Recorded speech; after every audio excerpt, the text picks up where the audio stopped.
Next question है, function का question है, और ये क्वेश्चन फिर से 1112 से रिलेटेड है क्योंकि ये बाइजेक्शन प्रूफ करना है। तो यहाँ पर जैसा कि दिया हुआ है F is the function, F is the function which is R to R, R मतलब real number, R again R, तो that is also real number. जो पहला वाला आर है वो डोमेन हो गया, और जो नेक्स्ट आप आर देख रहे हैं वो कोडोमेन हो गया। तो मेरा डोमेन एंड कोडोमेन दोनों ही रियल नंबर है।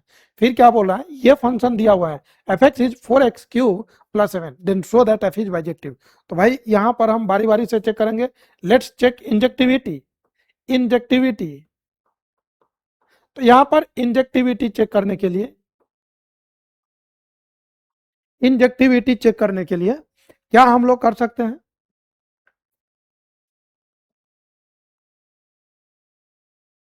let a comma b, let a comma b belongs to r such that f a equal to f b, f a equal to f b। हमने ये assume करके चला कि a comma b real number में कोई दो element है, और ये इस तरीके से है कि फंक्शन का वैल्यू a पर और b पर दोनों ही सेम है। अब हम ये देखना चाहेंगे कि क्या ये, यदि ये बातें सही हैं, मतलब f a equal to f b, तो क्या ए और बी इक्वल आ रहा है? यदि ए एंड बी इक्वल आ गया तो इंजेक्टिव होगा, अदरवाइज नहीं। तो यहाँ पर f a equal to f b, यहाँ से क्या पता चलेगा, 4x क्यूब प्लस 7, तो ये हो जाएगा हमारा 4a cube plus 7, and this gives f b मतलब 4b क्यूब प्लस 7। यहाँ से 4a क्यूब 7 कैंसिल होगा, और यहाँ पर 4b क्यूब, भाई 4v कैंसिल हो जाएगा, A Q equal to B cube, इसको हम लोग उधर सेंड कर देंगे। So this is A cube equal to B cube. यहां से हम लोग ए क्यूब, इस बी क्यूब को हम लोग इधर सेंड किए हैं, तो ये हो जाएगा यहां पर A cube minus B cube equal to 0। अब ये A cube minus B cube factorize हो जाएगा, तो यहां से हम लोग लिखेंगे A minus B into A square plus A B plus B A square, and this is equal to 0।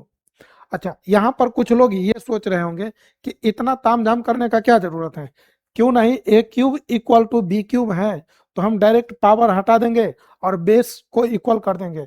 मेरे भाई, ए यदि हम बेस हटा देंगे तो यहाँ पर मतलब पावर हटा दें तो यहाँ से क्या मिलने वाला है, A equal to B, only one solution, A equal to B. लेकिन दिस इज, ये जो कंडीशन है ये स्टेप्स मोर अप्रोप्रिएट नहीं है, इसलिए क्योंकि और भी रूट हो सकता है, क्योंकि अभी रियल है तो रियल के लिए चलेगा, लेकिन यदि कम्प्लेक्स होता तो फिर वहां पर परेशानी हो सकती थी। तो इसमें डायरेक्ट इस पावर को हटा देने से लॉस ऑफ रूट होता है, इसीलिए हम लोग वो सारी बातें लिखेंगे। यदि हम फैक्टराइज करेंगे तो हमको ए का और भी वैल्यू मिलेगा, फिर बाद में हम उसको रिजेक्ट कर देंगे, तो इसलिए डायरेक्ट हम ए का मतलब पावर हटा करके ए इक्वल टू बी नहीं लिख सकते हैं, और लिखना भी नहीं चाहिए। तो यहाँ पर हम क्या करने वाले हैं, क्योंकि यहाँ पर ये क्यूबिक मतलब इक्वेशन बनेगा, तो यहाँ पर ए का 3 वैल्यू निकलेगा, तो वो 3 वैल्यू हम लोग को निकालना चाहिए। अब वो क्या क्या होगा वो हम लोग यहाँ पर देखते हैं। तो सबसे पहली बात, यहाँ पर 2 फैक्टर आ रहा है, एक लीनियर और एक क्वाड्रेटिक। तो लीनियर से हमको ए इक्वल टू बी मिल जाएगा, ए माइनस बी इक्वल टू 0, तो हम बोल सकते हैं कि ए इक्वल टू बी, ये बात है।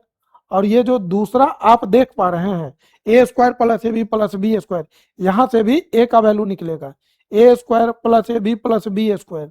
लेकिन है क्या कि ये ए में क्वाड्रेटिक है, और ए में क्वाड्रेटिक कहने का मतलब ये ऐसा लिखा हुआ है, A square plus B into A plus C equal to 0, जहां पर ए के जगह 1 है, बी के जगह आपको बी है, कैपिटल बी के जगह, और सी के जगह बी स्क्वायर है। यदि इसको देखा जाए तो डिस्क्रिमिनांट, इसका डिस्क्रिमिनांट होगा बी स्क्वायर माइनस 4ac। तो भाई बी क्या है, कैपिटल बी, तो ये small b, b square minus 4, a के जगह 1 एंड सी के जगह बी स्क्वायर, तो यहां से मिलेगा हम लोग को B square minus 4b square, और ये माइनस 3b स्क्वायर। तो डिस्क्रिमिनांट जो है वो निगेटिव आ रहा है, क्योंकि बी स्क्वायर पॉजिटिव है तो ये निगेटिव नंबर होगा। तो डी लेस देन 0, यदि डी लेस देन 0 है, इसका मतलब ये हुआ कि ए का जो वैल्यू मिलेगा वो कम्प्लेक्स रूट आएगा। सो हम बोल सकते हैं सो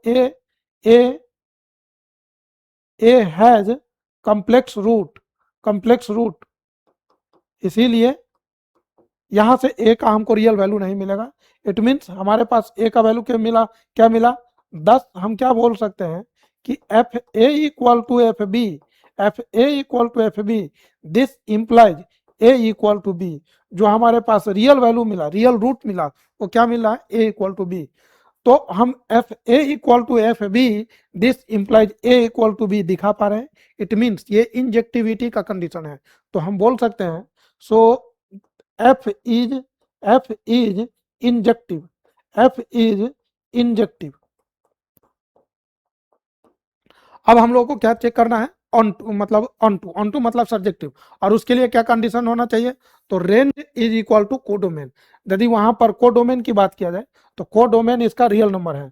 तो हम लोग सेकंड जो कि सर्जेक्टिव है, surjective that is onto, ये कैसे चेक करेंगे, तो ये चेक करना भी काफी आसान है। यहाँ पर सबसे पहले हम लोग रेंज की बात कर लेंगे, और रेंज जो है चूंकि ये y is equal to 4x³ + 7, और x³ का जो वैल्यू होता है वो ऑल रियल नंबर हो सकता है, और उसमें चूंकि ये पोलिनोमियल है, क्यूबिक पोलिनोमियल है, और डोमेन इसका रियल नंबर है, तो रेंज जो होगा वो ऑल रियल नंबर होगा। And codomain is also real number. तो इसका मतलब हम ये बोल सकते हैं कि range is equal to codomain, और यदि रेंज एंड कोडोमेन इक्वल है, it means F is onto मतलब surjective. So F is surjective, और यदि ये सर्जेक्टिव है, इट मीन्स ये जो फंक्शन है मेरा 1 एंड ऑन टू दोनों हो गया। हेंस एफ इज बाइजेक्टिव, इसीलिए जो मेरा फंक्शन है वो बाइजेक्टिव है, और यही चेक करने के लिए बोला गया था। तो ये मतलब प्रूव करना था, तो ये प्रूव्ड हो गया। This is proved.